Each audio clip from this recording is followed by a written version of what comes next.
ribu bavuga ngo ari abantu batubeshya ngo amafaranga yanjye arayobye ngo agiye kuri simukadi yawe.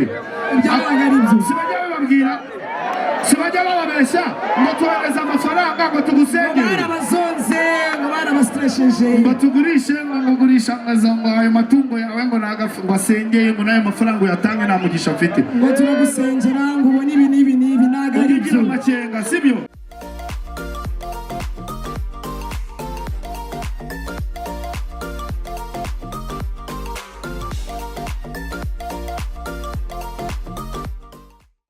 hari ukuntu nk'abakoresha smartphone cyane zikora screenshot, hari ukuntu aba yarakoze screenshot yarakara ka message kerekana ko amafaranga yagiye kuwabikuye, akaska kugana nk'umu agent timbikurira ukamuha ka message akagukoresha uburyo kibwo kukwica mu mutwe akagwereza telefone ye ati nyemereza umukoye ati ntago nziko babikora ati kiriramo rimwe wemeze n'umubare w'ibanga n'undi bushyiremo. Hanyuma iyo aguhaye ya telefone wumva ko ari bubikore, uko bikoze ugushyizemo rimwe iyo uyimusubije ntago abikora, ahita abikuramo akajya kureba screenshot ya ka message akakwereka gutya ati amafaranga yaje. Icyo gihe umuhaye amafaranga uziko yaje akugana. Akesha abo babikoresha bicaye ku binyabiziga nka moto cyane cyane, ugira igihe cyo kujya kureba ya message ko amafaranga yakuganiye moto yagiye nta hantu uri bubakure. Ubwo nibwo buryo dutuburirwamo.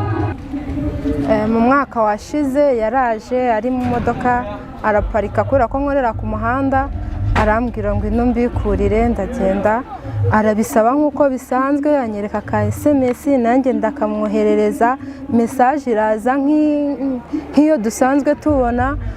Amafaranga amaze kuyamuhereza mvuye hamugiyeho kuri phone yiwe, ndebye nsanga ya message ntago ari message yemewe nk'iyo dusanzwe tubona ya MTN.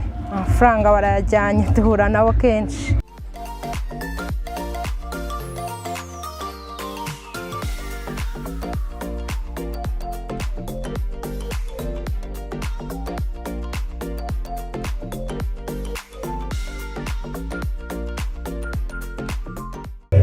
Umutekamutwe nanjye bwambayeho rimwe hari umusore wigeze kumpamagara ambwira ko yayobetse amafaranga kuri nimero yanjye, ariko nkumva ntabwo bishoboka, sinigeze mbona message nta kintu na kimwe.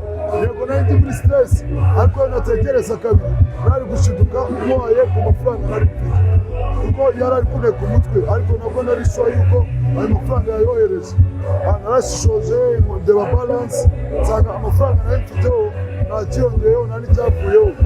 Nongeye kumuhamagara ndabwira se ko ushobora kuba uri umutekamutwe, arambwira ati icyo gihe yese namutaha, arambwira ati genda ubwo nyine wamfunguye nakundi, bitamenya ko ari abatekamutwe bari barabimbwiyeho nanjye bimbaho.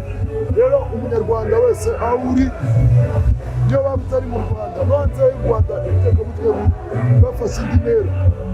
Ugomba gushishoza, niba uri mu Rwanda ugomba gushishoza, ugomba kwitabaza inzego zigukuriye, hari RIB, hari polisi, bagufasha mu buryo bwose, mu buryo wifuzamo.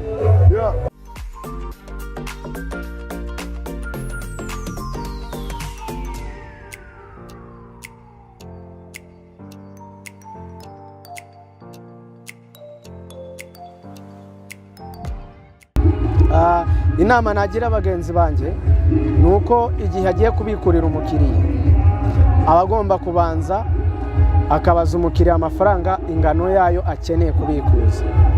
Yamara kumenya ayo mafaranga akamusobanurira uburyo bikorwa, ukamubwira ati ninkubikurira hari aka message uri bwakire.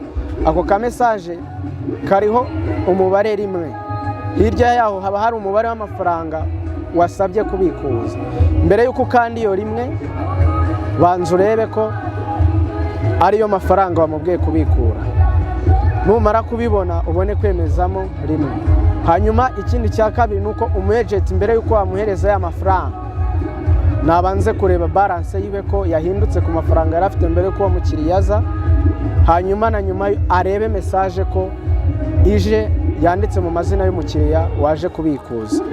Inama nagira abagenti bagenzi banjye icya mbere ni ukwirinda guhereza telefone y'akazi umuntu uwo ari we wese. Iyo niyo nama ya mbere.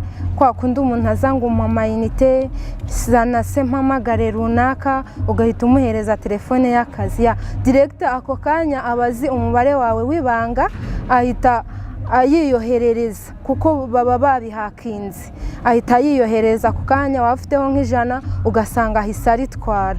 Rero inama nabagirana ukudapfa guhereza telefone y'akazi umuntu uwo ari we wese. Telefone y'akazi iba iri peke yake kuri nyirayo, ntago ugomba kuyitanga uko wiboneye. Ikindi bakirinda kwitaba nimero zose babonye, bajya baduhamagara kuri nimero z'akazi ngo gutya na gutya tuyobeje amafaranga, cyangwa se hari umuntu mwene wanyu ugize ikibazo none ohereza amafaranga gutya na gutya nikambwiye. Wahita uhubuka utamanje gushishoza, amafaranga akaba aragiye muri ubwo buryo. Abandi bantu basanzwe batari aba agenti nabo inama nabagira, icya mbere ni uguhisha umubare wabo w'ibanga, ukamenya ngo umubare wawe w'ibanga ni uwawe wenyine, nta wundi muntu ugomba kuwumenya. Ibyo ngibyo ukabyimenyera. Ikindi ukirinda ko wagira umuntu ubwira serivisi atari umwagenti. Niba ubona hari serivisi zindi zakunaniye wagana service center ikazigukemurira, ariko utagiye ushaka umuntu ku ruhande ngo ndebera. Ibyo ngibyo nabyo ni bibi kuko bituma binjira muri fone yawe kenshi hanyuma bakakwinjirira kuri balance bakaba bayatwara.